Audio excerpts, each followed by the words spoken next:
તો પાટીદાર નેતા હાર્દિક પટેલ કોંગ્રેસની વર્કિંગ કમિટીની બેઠકમાં કોંગ્રેસ અધ્યક્ષ રાહુલ ગાંધીની હાજરીમાં કોંગ્રેસમાં જોડાવા જઈ રહ્યા છે। ઇન્ડિયા ન્યૂઝ ગુજરાત સાથે હાર્દિકે આ મામલે ખાસ વાતચીત કરી। હવે આવનારા દિવસોમાં પણ કોંગ્રેસ પોતાનું પલડું ભારે કરી શકે તેવી શક્યતા છે। ખાસ કરીને આંદોલનકારી અને હાર્દિક પટેલ હવે કોંગ્રેસમાં જોડાવાના છે। ત્યારે હાર્દિક સાથે વાત કરીએ। હાર્દિકભાઈ, ખાસ કરીને જે પ્રમાણે હવે કોંગ્રેસ સાથે જોડાવા જઈ રહ્યા છો, શું વિચારધારાથી કોંગ્રેસ સાથે જોડાવા જઈ રહ્યા છો અને શું કહેવા માંગશો? देखो, કોંગ્રેસ પાર્ટીનો ઇતિહાસ સમજીને, છેલ્લા કેટલાય વર્ષોથી કોંગ્રેસ પાર્ટીના સારા કાર્યોને સમજીને આવતીકાલે કોંગ્રેસ પાર્ટીમાં જોડાવાનો નિર્ણય કર્યો છે।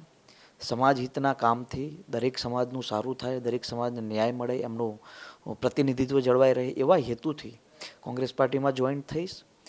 બીજી એક વાત, સમાજની સાથે સાથે જ્યારે ખેડૂતો અને યુવાનોની વાત હોય ત્યારે મને લાગે છે કે રાજનૈતિક પગથિયા ભરવા ખૂબ જરૂરી હોય છે અને એના કારણે જ આ રાજનૈતિક સફરમાં આવ્યો છું। અત્યાર સુધી ઈમાનદારીથી જે પણ કાંઈ કામ કર્યું છે એમાં કોઈ પણ પ્રકારની છૂટછાટ નથી કરી, ચાહે સરકારની સામે હોય, ચાહે પોલીસ હોય, કોઈ પણ જગ્યા હોય, ઈમાનદારીથી કામ કર્યું છે। તો આવનારા દિવસોમાં પણ લોકોના મુદ્દે ઈમાનદારીથી કામ કરીશ એવો મારો પ્રયાસ રહેશે। કોંગ્રેસમાં અત્યારે તમે જોડાવા જઈ રહ્યા છો, માત્ર જાહેરાતથી જ કોંગ્રેસમાં ક્યાંક ને ક્યાંક વિરોધના વંટોળ ઉઠ્યા છે। ઘણા એવા કોંગ્રેસના જે નેતાઓ છે તે પણ વિરોધનો સૂર લગાવી રહ્યા છે। તેને લઈને કેવી રીતે જોવો છો? મને ખબર જ નથી કે કોણ વિરોધના સૂર ઉઠાવે છે, કોણ નહીં। હજુ કાલ તો જાહેરાત થઈ ને આજે તમને ખબર પણ પડી ગઈ। તમને બધાને જલ્દી ખબર પડે છે એટલે મને ખબર નથી હોતી।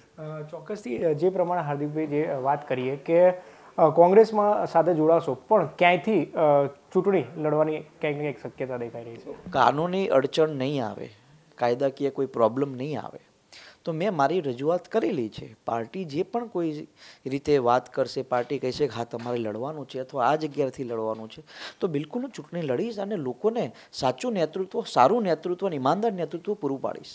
કોંગ્રેસમાં આવીને તમારા પાટીદારના જે પ્રશ્નો હતા તેને કઈ રીતે આગળ ધપધપાવશો? અનામતનો મુદ્દો સૌથી મોટો, તો એનું તો સમાધાન થઈ ગયું છે 10% અનામત આપ્યા પછી। વાત છે જે કેસો બાબતેની, તો બિલકુલ રાજનીતિમાં જઈને પણ એ બાબતે કામ કરી શકાય।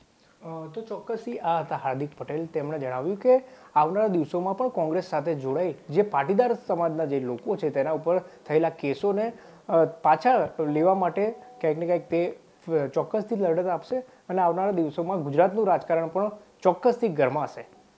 કેમેરા પર્સન હેમંત ગાયકવાડ સાથે બ્રિજેશ દવે, ઇન્ડિયા ન્યૂઝ ગુજરાત, અમદાવાદ।